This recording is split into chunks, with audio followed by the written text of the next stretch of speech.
One of the things I wanted to talk about today was self-help books, and I never was really into self-help books. I always thought that, that was kind of stupid. If I need that, then there must be something wrong with me. That was kind of my certain thought when I was younger. Hi, this is Dr. Philip Young. We're Aesthetic Facial Body Plastic Surgery and the Beauty Docs on YouTube. If you enjoyed watching this, click the like button below.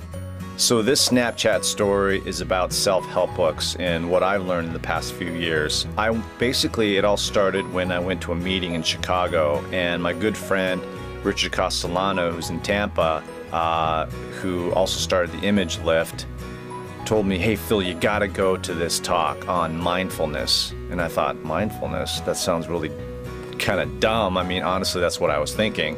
And so I went there because he's my friend. But actually I learned some really fascinating things that day that really, I think, changed my life. From that talk, I learned about mindfulness. I learned about this book called Happiness that I just think is the most amazing book. And, you know, they talk about living now, not living in the past, letting your negative emotions or negative past history affect your future growth. And so I went on this route, or this path, where I started learning more about self-help books. I think during the time I was going through a lot of challenging things, just starting my practice and the stressors of being a plastic surgeon. And during that talk in Chicago on mindfulness, I learned that being a plastic surgeon was like top 3 in the most stressful types of jobs. Among those including a wartime general and a commercial airline pilot. So that brought into, a perspective to my life on what kind of stress I was experiencing. And so I got into this book called Happiness, and I literally read that book in about 4 or 5 days.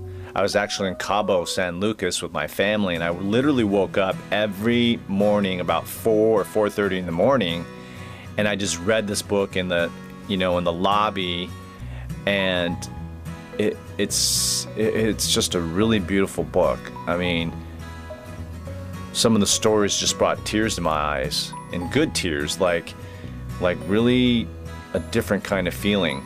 There's a point when I was reading that book that I was able to feel the same feelings that when you go to church and you sing a hymn song and you have that spiritual good feeling about things.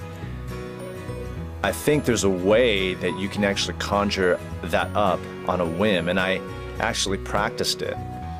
Basically, I think what helped me was having a song that was inspiring, and being able to remember that song. Like, for example, I was waiting in a sushi line one day, and I totally remember this time. I was looking back at this lady. She was a pleasant lady, but I was able to have such good thoughts about her, as a person, and I was able to think of that song, and I was able to conjure that just out of whim, that feeling when you go to church and you feel really good when you sing that song. So hopefully through this you can be able to cultivate happiness more. I'm still learning how to do that, but hopefully I can start doing this more and more as I practice. They say that it takes 28 times for you to learn a new habit, so you got to keep practicing. So I think one of the points that I wanted to talk about, it's kind of a funny moment in my life as well. There's a point where I was reading 7 Habits of Highly Effective People, Happiness, Emotional Intelligence by Daniel Goleman, that I started to understand a little bit about myself, and I'm still trying to understand it. I'm 46, so I hope that I catch on pretty soon. But one thing I realized after reading these self-help books is that you can't really incorporate the things that they're trying to teach you unless you are able to identify your emotions. I think it all starts there, and that's one thing I've learned. I think that's one of the most important things that I've learned about reading self-help books and trying to incorporate that in your life. Because if you can't identify your emotions, you won't be able to change and bring into those things to be able to change and bring those self-help topics and tips and ways to help yourself without identifying your emotions. So I was, during my life, I was trying to incorporate some of these things, as I still am trying to do today. And I remember this argument I had with someone very close to me, and this person was very upset. Could have been a worker at my family, but this person was really upset, and I wanted to try to incorporate the ability to identify your emotions. So I said, I know you're upset, and one thing I've learned is that, and I want you to practice it with me right now, you're really upset, and I want you to try to identify where the anger is coming from, like in your body. Like, is it coming from your heart here? Is it coming from your brain? Where do you feel it? Where are the physical parts of this anger? And because some of these self-help books, especially Emotional Intelligence and Identifying Your Emotions, and from there being able to work together better, I think that's central. So I was trying to help this person do that same thing. And apparently, if you're able to identify these emotions and the physical processes that occur, you're able to realize and consciously, on your concrete side of your brain, being able to know that it's just a physical process and that you can control it and identify it, and then thus move on from that particular situation to find better solutions, in that argument or whatever situation you're in. So I was telling this person that I was arguing with, try to find your emotions, and she was so mad, and she couldn't really get what I was saying. She goes, I know where it's coming from. It's coming from you. And I just about died. It was just so funny. Anyways, that was just a little story that I had. And anyway, I think that, a key to all these self-help books is, first, you got to identify your emotions in order to be able to move on to really figure out how you're interacting in that moment, whatever your emotions are, and be able to better find some better option or solution for that particular problem. So related to these self-help books, what I want to do now is bring up some of the 7 tips also related to this to help you better improve your life through self-help books. And it's based on Blinkist, a Berlin-based startup company, which went over all these self-help books to find out some of the 7 key factors that can allow you to better help yourself and improve your life. And some of the 7 basic principles that they found are kind of consistent among these books. The first thing that they talk about is you have to find your why. And there's another book by Simon Sinek that talks about identifying your why is probably the most important thing for your business or for yourself. Apple had a certain why, and different companies have a why. What is your why? And I think that goes to a basic level in our emotional deeper side. The why is really important to identify what your business or your person is all about, and it's the inner drive, the inner engine that energizes and fuels your company. Like, for example, our why in our company is based on is basically, we're facial plastic surgery specialists that try to think outside the box to get the best results for you. And what that's based out of is, when I was in LA, I saw some results that I thought could have been better. Obviously, when you see people in Beverly Hills, they have some results from plastic surgery that are easily identifiable, meaning that you can see that they've had plastic surgery. So that led me to a whole period where I wanted to find out some answers, and that led to my discovery of a theory on beauty. So that kind of explains our why. Like, I went out and found out something about beauty, a mathematical answer, beauty, to better get results. So we try to think outside the box to try to get the best results for people. But the number one thing that they mention in this Blinkist thing about some of the 7 basic principles that seem to be a common theme in all these self-help books is, number 1, You have to find your why. And people are more successful when they have more intrinsic goals instead of extrinsic goals like money or cars or status. If you have more intrinsic goals, you're going to be more successful. And on a side note, or actually as a side benefit, you're going to have more profits and better success in your business. And what are those intrinsic goals?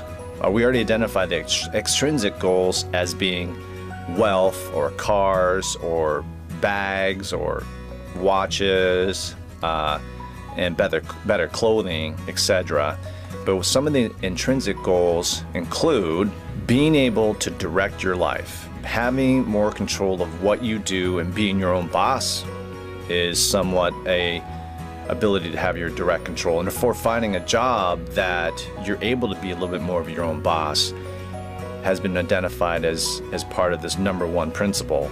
Also, finding meaning in what you do and being better at what you do that you find meaning is really important. And also the third part of that is being able to tie this all in to make things better in the world is also a part of these intrinsic goals. So number one, find your why. And number two, which I've heard before, is practice makes perfect.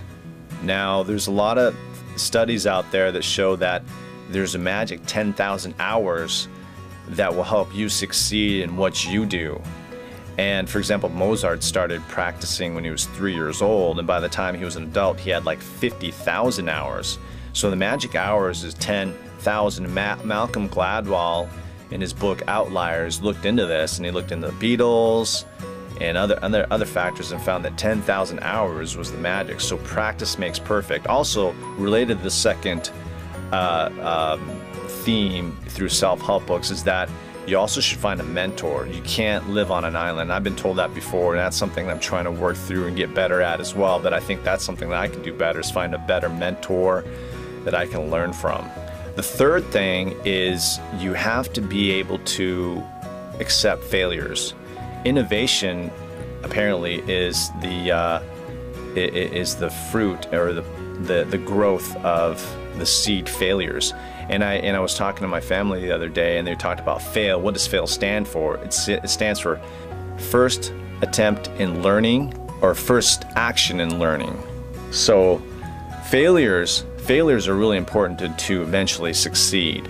So there's another book. If you go back to this Blinkist, type in Blinkist and search on the internet Blinkist and self-help books, you'll probably be able to find this same article. And I'll put a link in the bottom of the description so you can actually find this. But they also say that, so instead of concentrating on talent and smarts, what you should instead concentrate is learning and improving. Those are the really keys. And that's something that my family keep reminding me and telling me, that don't concentrate on how pretty or how good looking your kids are, but how hard they're working, what kind of effort they're putting into. So embracing failure in order to eventually lead to innovation is the third principle. Now the fourth principle is based on focusing. They say, I read this in another article as well, that if you start out your day opening up your email, you will be less productive, and the percentages range from 5 to 30%. And this Blinkist article also talks about the same thing.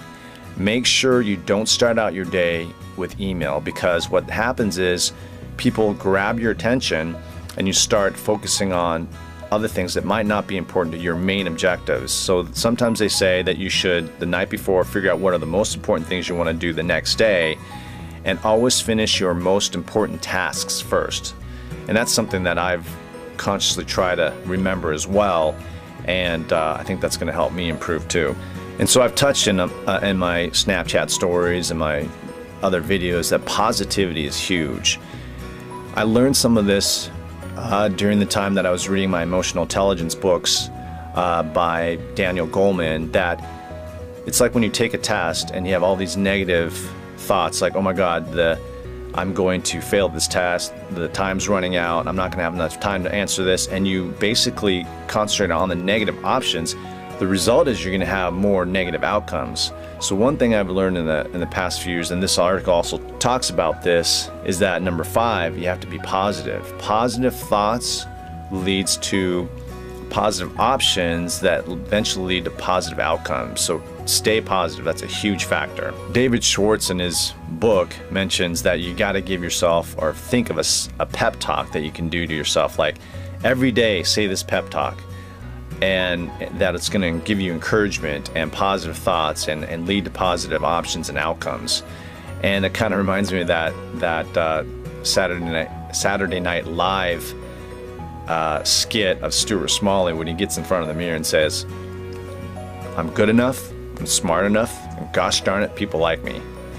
So anyways, maybe not the Stuart Smalley positive talk, but give yourself a pep talk, or write it down and just kind of rehearse it on a day-to-day basis. I don't do this yet, but I should definitely think about trying something like this. So being positive is number 5. Now number 6 is cooperation. They say that you have to cooperate and to get things done. It reminds me of this book that I also read about how most large or very successful companies find a seed through cooperation. For example, Bill Gates and Paul Allen, and different groups. So cooperation is huge, and they say part of the cooperation, or the seeds for success of cooperation, actually comes from being more emotionally intelligent. And that's something that I've learned over the years, is that emotional intelligence is actually more of a predictor of success than your traditional IQ. And so I've been studying a little bit about emotional intelligence. I'm not the best at it for sure, but I know that emotional intelligence allows you to work better with people, identify emotions. And so if you're a parent, going through emotional intelligence and teaching your children emotional intelligence is going to be a huge factor in their success. So cooperation is huge. So along with cooperation, you want to think about a few things. You want to show respect to people. Whoever you work with, you have to respect them and what they do, obviously as humans. And that's something that I can improve on, and I think a lot of people can improve on. And you want to play fair. Be fair. You don't want to cheat. If you play fair, you might lose, but you're going to win allies, and eventually you're going to win in the end. And always make a good impression. You never can have another first impression. So you have to smile. Smiling is huge. Smiling on the phone, smiling when you meet people. That reminds me of another thing that I think is really important, that if you can go through your day and whoever you're talking with, you pretend they have a sign that says, that faces you when you're talking to them. You imagine they have the sign that says, "I am the most important person in the world right now to you." And if you can do that, which I definitely don't do, I wish I could, but I'm going to keep trying to practice this, but thinking that the person in front of you is the most important person in the world will definitely help you. Now the 7th tip that they mention from self-help books that are a general guiding principle that most of these books have is you have to, number 7, you have to accept your irrationality and learn from it and learn how to avoid it and get better results for yourself. For example, irrationality may be eating chocolate or smoking, and they say that if you can think of a negative incentive, like every time you smoke, you think, okay, I'm going to give $1,000 to Scientology or $1,000 to the person that I just don't like in the world or something. You should try not to have someone you don't like, but if you can think of a negative result or incentive that will keep you from doing that irrational thing, that's an exercise that you can do to help you lose weight or kick smoking, and that's another principle. Now, related to this, I think that what I've learned is sometimes you do have to pay attention to the rational side, or maybe more the intuitive side. And it may not be related to what I'm talking about or this particular subject, but you have to pay attention to your intuitive side, and that's something that I've tried to hone in on. It's almost like, it's analogous to when you're like swinging a baseball or a golf club, that you can think of the swing in so many different ways. Like, I got to turn my hips, and then I got to get into the hitting zone. There's a special hitting zone that you can get into that allows you to strike the ball better. but you can't consciously think of all those things. It has to be a fluid, deep, intuitive, bodily sense to make you swing that club eventually. So they often talk about having like one swing thought when you play golf. Like if you think too many things, it becomes mechanical and you can't hit a fluid shot. And that reminds me of some of the things like in life, like your intuitive side is like that swinging that club. Like your intuitive side is all those things that have taught you what all those things that you learned in the past are a deep sense of understanding that you don't it doesn't consciously come up into your mind, because you can only literally think about one thing in your mind at a time, is what they say. And so your intuitive sense brings all that information in there so that you can better make decisions. So sometimes listening to your intuitive side is really important for making good decisions. So anyways, there's a reason why I brought up self-help books and how it's related to plastic surgery, because I have these discussions with my patients on just life and aging and improving yourself, because plastic surgery is all about improving yourself. So part of that sometimes leads to discussions about self-help books. So let me know what you think about these books that I mentioned, especially Happiness. I'd love it if you'd read it and you can get back to me on what you think. Out of 16 years of higher education, it's the best book I've ever read. So it brought tears to my eyes. So read that book and tell me what you think. I'd love to hear from you. Thanks. We would love to have you subscribe to our YouTube channel. We're the Beauty Docs. We're going to be coming up with insightful videos showing you a glimpse into our lives in plastic surgery. Specifically, we're going to show you the human side of what we do. Through that, we hope to enrich your life as these experiences have enriched ours. Click the following annotations to subscribe and be the first to see these unique videos on our YouTube channel. To learn about our theory on beauty that helps us get you the best results, to see a new video showing you the relationship between holidays and heart attacks, or to see a story about plastic surgery and hope in our patient with an autoimmune disease who then developed cancer during our treatment. Again, thanks for watching, and we'll see you next time.